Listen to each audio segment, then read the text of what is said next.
Welcome to the Strategic Insights Podcast. I'm your moderator, Andrew Makl. Today, we're having a second follow-up on a product showcase from a partner of ours. Dominic, nice to see you again, sir. How you been? I'm doing well. Awesome. And of course, we also have Suzy Reno, President and CEO of Strategic Information Group, joining us today. Hello, Suzy. Hello, hello.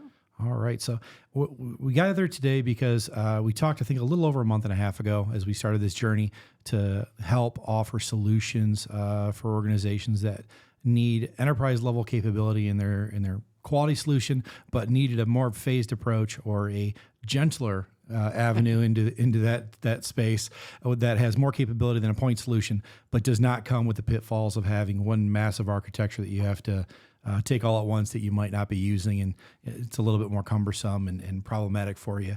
And Dominic, that was where that natural communication came from. Your background, of course, with our employee, Tim Burke, brought you into the fold, and we were excited to add you to that portfolio of products. And today we're excited because we have our first engagement we get to talk about. But to catch everybody up a little bit, Dominic, can you a little bit about your background and, of course, the product set that you bring to the table that we, of course, are representing and helping to sell and implement in our customer base? Sure. So about 7 years ago, I founded 123Go as a software company to build applications rapidly and build a platform to allow me to adapt to various different opportunities and market needs. And so I built this platform out, and as we started talking about the needs and opportunities in and around manufacturing and life sciences, we started building a series of quality management modules. So one of the gaps that we saw was that there wasn't really a a la carte way of approaching quality. It was kind of, you get this big system that you have to take on, and it's a big effort to bring into your organization. And so we wanted to fill that gap of having a smaller series of solutions that we could a la carte just bring in. So one of those modules is the first one that we're going to be launching with a new client here, which is exciting. And it covers basically the core quality management capabilities. They would be, things like document control, audit management, corrective actions, nonconformances, dealing with the problems that you have with your manufacturing processes, anything from training and other compliance needs as well. The neat thing about the platform and the capability that we bring is that you can adapt and add on additional capabilities or tailor those to your organization, and have that be done in a sustainable way where we're not building custom solutions, we're configuring the solutions and being able to sustain those in the long term. So that makes it easier to set up and be able to go through validations and deploy the solutions to clients. And if we're going to say adapt and configure like you did, and we're going to put a big red X across my face, as someone else noted earlier, because we don't do customizations anymore, right? Those are wrong. It's a bad word. It's a bad word. It inhibits you from upgrading it and staying current on a software as a solution. As we look at this, we always laugh because as an organization, we offer consulting services to our customers where we help them make the best decisions possible for their organization to fit their needs now as well and in the future. And a lot of times that has a very hard line conversation with people. Do I take the very low cost option out of the gate, which is going to hamstring me in the future in 18 months from now and not be a fit? Or do we look at a possible option? Or are you taking an enterprise solution that might be too big of a monster and you don't have the funding? And the neat part is you fill that gap where I can offer you a valuable tool set that you can choose, as you said, a la carte or phased, which matches our go-to-market strategy in being consultative consultants on understanding the landscape, their needs, the direction of the industry. And this engagement, I think, kind of highlights one of those possible opportunities for a customer when they're sitting there and going, I have requirements I can't fill with a point solution, and I sure can't afford what that enterprise solution looks like yet. How can we get there? And tell us a little bit more, Dominic, about that solution that was brought to the table and the gaps the customer had and what was put together. Sure. And just to tail on to what you were saying there, one of the things I was thinking as I drove over was kind of about the specific differentiator that I think that we can bring to the customers is something called collaborative quality. There are quality systems that are written and created just for the quality professionals. And when you look at a lot of manufacturing organizations, they need more people to be wearing more hats and be able to participate. So being able to have simple solutions that they come in, that they can bring in a la carte to make that more collaborative. But then also in the implementation and the assessment and evaluation process, having the collaborative partner with strategic to be able to work through that as well. That's a big plus in my opinion. So it's very helpful because there's so many options that there are out there. And how do you decide what to go with? How do you decide or make sure that you don't get painted into a corner with a small point solution that's not going to be able to scale with you? So switching over to the other part of your question, the specific module and process functionality that we're bringing to this first engagement is Problem Manager, and it is a integrated non-conformance and corrective action system. So when you have product defects or process failures and you record those into a non-conformance log, sometimes you need to quarantine material. You need to actually affect things in your ERP system. So it has we have a capability to send requests and synchronize data between ERP systems and the quality data very easily. So we can set that up so that all the part numbers, lot numbers, traceability information flows over to 123Go. When a non-conformance gets created, we can send back a request to put product on hold. And then once you've assessed the non-conformance and looked at the defective product and managed the dispositioning process of deciding what you're going to do with it, putting that into the system and then having the inventory reflect that, then you can decide later, what are my systemic types of problems? Where do I see a lot of types of defects or categories of defects to be able to create a deeper corrective action where you're going to go through and look at process root cause analysis and approve a longer term series of corrective actions that you're going to take. That could be related to a customer complaint, could be related to an RMA, could be related to any number of kind of process motivators that say this is a priority to really tackle and solve the root cause of. You can't do that, unfortunately, for every problem that comes up in manufacturing, but that's why having both of those in the module is really, really important. And then using data sync to synchronize information with the ERP. It is ERP agnostic. Strategic brings a lot of expertise in the integration space for integrating systems together, processes together, people together, and I think it's just a really good fit to be able to work on this project together. Absolutely. And I'm gonna pivot a little bit to Suzy. As we look at our portfolio of products, and we've had a lot of conversations today surrounding software as a service and where the industry is going with these platforms and products, and why it's important to find the right solution as well as the right partner for integration. I want you to speak a little bit to our expertise in integration and making sure the tool set and how we go to market and make sure it fits the customer. Sure. I think one of the key words that Dominic just used was the word agnostic. So when we think about the landscape of all the solutions that Strategic offers to our customers, the ability to have these solutions be agnostic, work with whatever other solutions might be in that customer's portfolio. It might be a single customer that has, product A. It might be a large multinational that has products A, B, and C, and this one platform, 123Go, can actually touch and integrate all three of those solutions, right? So that's where, to your point, our integration expertise really comes into play. To be able to very specifically and efficiently identify the touch points, the owner of the data, which direction is the data flowing, what are the control points, what are the testing procedures that we need to go through, because we're talking about customers that need to be in a validated environment. And some of this data is absolutely GXP data. It is controlling the state of that inventory, those kind of things. So not only do we need to make sure that we have a robust solution, which is Dominic's job, we need to make sure that we have it properly integrated so that we are not breaking the GXP cycle for our customers, that we are enforcing and even enhancing in many ways that validated environment for them. When you talk SaaS products and we talk about validation services, it's important that we note that part of that partnership where you talked about coming to us for our expertise and us coming to you for your platform and the capabilities, there is that merry spot, if you will, where everything comes together. And as we are already rolling out our opportunities to do continuous validation for customers, it matches completely up with what we're offering in this quality package. The other thing I think is very interesting is we say agnostic a lot. There's not too many companies, especially when we talk in the life science space, that don't have a plan to eventually get acquired. whether that's going to get acquired prior to going public, whether that's going public and getting acquired after. And a lot of times these customers that we already have possibly they're being acquired by another one of our customers have a unique process where they go through and they're okay being agnostic on many other products. So the ability to say, okay, you can use 123Go with this acquisition, or you can actually go, I'm going to go acquire something else. I really like your problem manager tool better at this site. It allows you to easily say, great, I'm going to standardize my quality across my companies, and it's not going to be a negative impact to if that company's using a different ERP, different financial tool, different BI tool.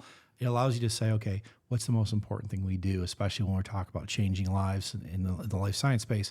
It's the floor. It's manufacturing and getting it out the door. And you're allowing people to stay consistent with that across the number of companies, which for economies of scale, as well as training and teaching and subject matter experts, is hard to quantify, especially for industries that move that rapidly. So this engagement is going to be a lot of fun as we see this go forward. Looking at that, I know you've got multiple products, more than just the ones that we talked about. How many different modules do you currently have built out in the product? So right now we've got 6 of the 12 that we have in our roadmap to be able to deploy for quality management. So these are the most common processes around manufacturing quality. And that would include inspections and APQP. It would include failure mode and effects analysis. We've got a change management module, audit management, document control, problem manager, as we've talked about already. So it's really, to me, it's about having an off-the-shelf, rapidly deployable 80% solution that if you need to, you can always use configuration to adjust and adapt to the final 20%, because most of the time you find that companies are about 20% different. Even if they're in the same, like if they're in life sciences, in manufacturing and life sciences, they're still going to have uniqueness and what differentiates them as a company. And to say you have to let go of that to adopt this other system, to have an inflexible or non-agnostic system, I don't see that as even an option anymore. You have to adapt with the world, with the change, with the new, laws and regulations and everything. And if you have a system that at one point in time or history was great and it checked all the boxes, and now there's a new thing that comes along and that software company is not willing to adapt with you, that's to me, that's a painful place to think about being as an organization. So. And I think that a lot of people listening to this might be in that situation, specifically if they haven't gone to a cloud or a SaaS-based solution yet. They're on a validated piece of software that very well could be well north of 5 years old that has significant limitations. As we look at RFPs that we fill out to qualify for a lot of this work and bid on business, we notice that 20% you talk about is a differentiator because they put that as a mandatory requirement. Can you do this?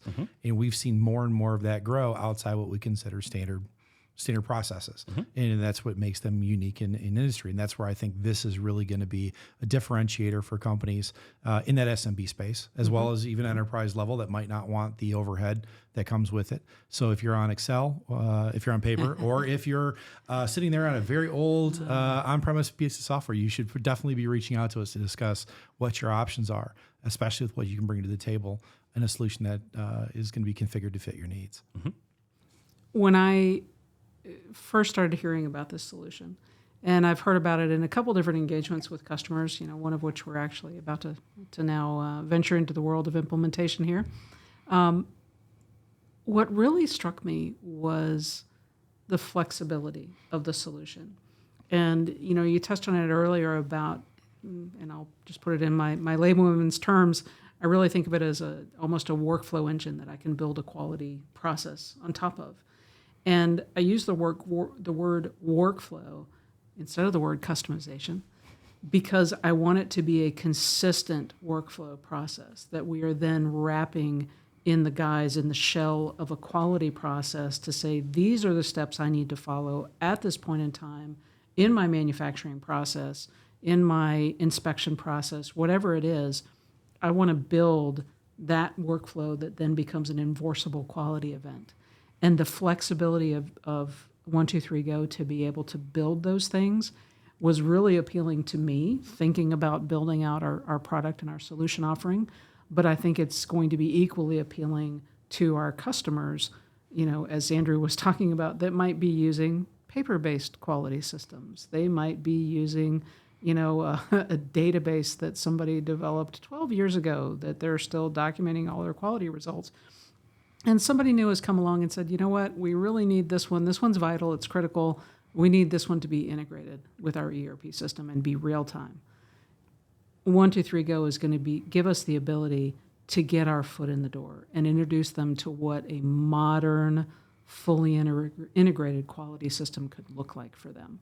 And I think it's going to be eye-opening to a lot of those customers. The part where we go and talk about how it integrates back to the ERP solution and it puts things on quality holes and it doesn't let you put it to the line for manufacturing.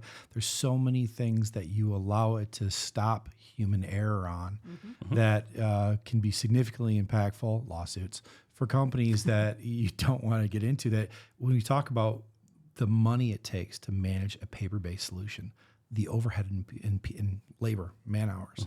It's amazing to me that more companies don't take that calculation into account. They're starting to, as people are looking at SaaS as a solution. But let's be honest, 5 years ago, everybody looked at, oh no, that's just, they're going to have to work here anyway. What does it matter if they're filling that documentation out? Well, that's great. Well, how many times is that documentation filled out incorrectly? And then they go, oh, great, well, we're using Excel. Okay, how many cells in Excel are corrupt? Right, in any given document, which is like 11% or some crazy number. So as we go forward, I think future-proofing your business by giving a solution that can be easily configured. And when I mean easily configured, I've been lucky enough to have been on a demo with Dominic. The client had an idea for a meeting, or what they wanted to see the product do in a meeting a week later. It was actually built out in the solution in a week. And that doesn't happen anymore with how systems operate. So kudos to you in putting together a solution that really is that flexible.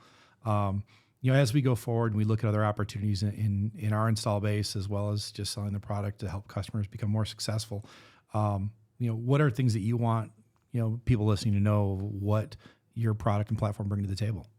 So it's really, to me, it's about finding and having the ability to rapidly adopt change within your organization to what you need it to be. So if you have an organization where you come out with, or your IT department comes out with a new BI tool or solution, they're like, hey, we got to integrate all the things we're doing into this. And right now you're using Excel or paper. You can't make that change that quickly.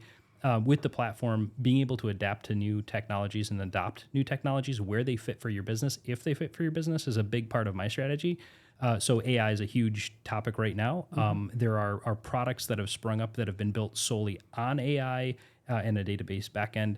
And my approach to AI is to make sure that it's available as something that can be brought in. But the core system, one of the most important things to me is making sure that the system is highly performant and that the data is always right. So the data enforcement is, to me, one of the most important things within the application. The efficiencies of having automation or AI get involved in the process, those are great things. There's great benefits to be reaped from those in certain scenarios and cases. But it's not something that I'm saying that's like the whole thing that the application is built on. So it's really the ability to adapt.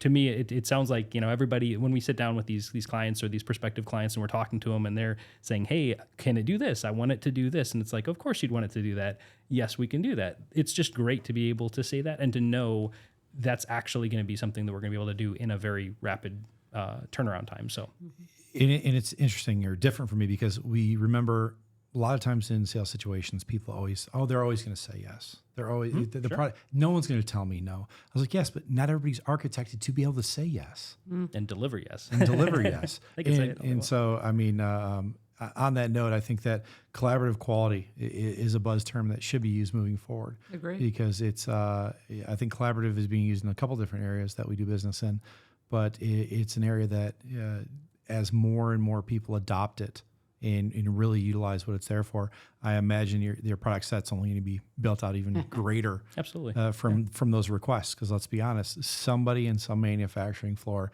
has an idea that is going to be an epiphany that's going to solve a lot of problems for people. That is going to be probably a generalized product for you fairly shortly. Yep. Yeah. I mean, every client or prospective client we engage with, there's ideas that we talk about that are like, oh, that's a great idea that could fit in perfectly. And it's not everybody kind of shares that 80%. They're all asking for the same things in those areas, but then they have that 20% that's like, oh, that would really make this a much more effective process or product. So absolutely. So as we close this out in the 80-20 rule, and we're going to be able to supply 80% of what you want out of the gate, and we're going to configure the last 20% of that to meet your needs. We're excited to have yourself and the product as part of the portfolio of solutions that we offer.